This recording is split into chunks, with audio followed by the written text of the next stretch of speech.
వచ్చే మున్సిపల్ ఎన్నికలు ఉండొచ్చు, మళ్ళా నెక్స్ట్ 15 నెలలు 2 years తర్వాత అసెంబ్లీ ఎన్నికలు కూడా ఉండొచ్చు.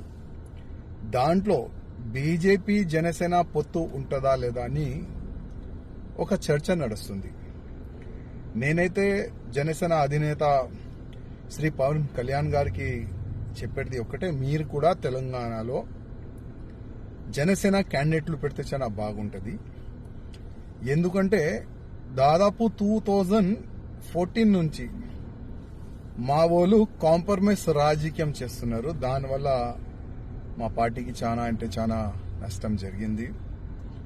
అందుకోసం ఇప్పుడు ఉన్న యువకులకి పవన్ కళ్యాణ్ గారంటే చాలా మంచిగా అభిమానం ఉన్నది. జనసేన పార్టీ పరంగా కూడా సోషల్ మీడియాలో జనసేన పార్టీ తెలంగాణలో కూడా క్యాండిడేట్లు పెడితే చాలా బాగుంటుందని ఒక చర్చ కూడా సోషల్ మీడియాలో ఇంకా జనాల్లో కూడా నడుస్తుంది.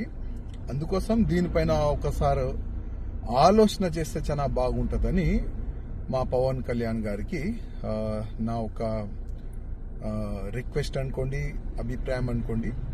ఒకసారి దీనిపైన కూడా మీరు ఆలోచన చేయండి. ఎందుకంటే దాదాపు 2014 నుంచి మేమే చూస్తున్నాం, ఎప్పుడో బీజేపీ గవర్నమెంట్ తెలంగాణలో రావాలి, కానీ మా వాళ్ళు వెనుక నుంచి కాంప్రమైజ్ రాజకీయం వల్ల మా పార్టీకి చాలా నష్టం జరిగింది.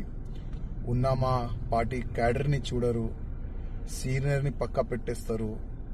బయట నుంచి చాలా మంది ఒక విశ్వాసం పెట్టుకొని భారతీయ జనతా పార్టీలో వచ్చిన తర్వాత వాళ్ళకి అస్సలు మర్యాద లేక ఉంటుంది. అందుకోసం ఇప్పుడు జనాలు ఏంటంటే ఫస్ట్ 2 సార్లు బీఆర్ఎస్ రాజ్యం చూసినాము, అప్పుల రాజ్యం అయిపోయింది.